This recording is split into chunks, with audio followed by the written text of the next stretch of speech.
Je m'appelle Axil, j'étudie à l'école d'ingénieurs Polytech Lille et je suis parti à la découverte des 3 projets lauréats du Grand Prix national de l'ingénierie. Et dans cet épisode, je rencontre l'entreprise Aya qui a pensé et conçu le nouveau terminal de l'aéroport de La Réunion. Au-delà de l'architecture, je vais m'intéresser au travail des ingénieurs qui ont développé un système de ventilation naturelle.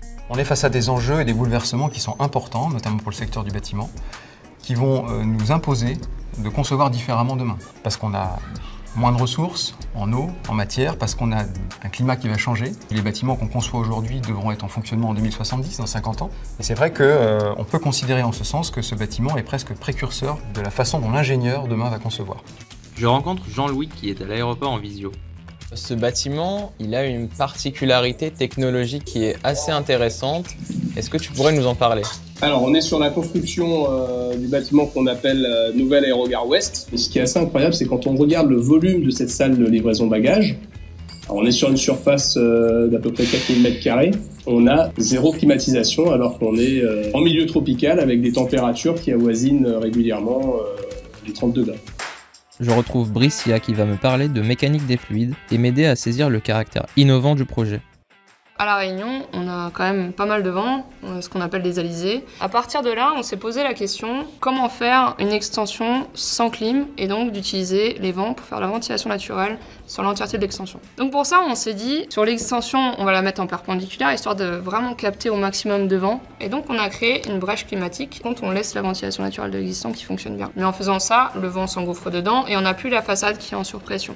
On a créé alors une galerie verrou qui permet à la fois au flux passager, mais aussi à recréer cette captation et à cette surpression de cette façade. Enfin, on a mis en place un canyon qui est situé à 2/3 de la façade est et qui a un véritable puits d'extraction de l'extension de l'aéroport de La Réunion. Je rencontre également Tristan en visio. Dans le milieu sur lequel vous travaillez, il y a une espèce animale avec laquelle vous devez vous adapter. Pouvez-vous nous en parler ? Sur ce projet-là, il y a une espèce, donc effectivement, de chauve-souris. Nous devons respecter un certain nombre de méthodologies de manière à respecter au mieux et déranger le moins possible ces espèces-là. Un exemple très concret, si on vient monter de la charpente métallique à proximité directe d'un gîte de ces chauves-souris, eh bien, il faut veiller à le faire dans les périodes pour lesquels c'est le moins dérangeant pour les assemblages de charpente qui se trouvent à proximité directe de ces chauves-souris. Si on utilise des clés à choc, ça génère beaucoup de bruit. Alors que si on privilégie un serrage à la main, eh bien à ce moment-là, ça génère beaucoup moins de nuisances. Donc derrière ce bâtiment, est-ce qu'il n'y a pas réellement une volonté de montrer une nouvelle façon de voir la conception des bâtiments en ingénierie ? C'est vrai que ce bâtiment nous emmenait dans un univers qu'on a un peu oublié en ingénierie, qui est celui de l'expérimentation physique, de l'observation des phénomènes réels et de l'adaptation d'un projet en temps réel. La maquette en est une belle illustration, parce que c'est directement la maquette qui a servi dans la soufflerie du CSTB, avec les différentes prises de pression qu'on peut voir. On est dans l'univers originel, j'ai envie de dire, des sciences de l'ingénieur.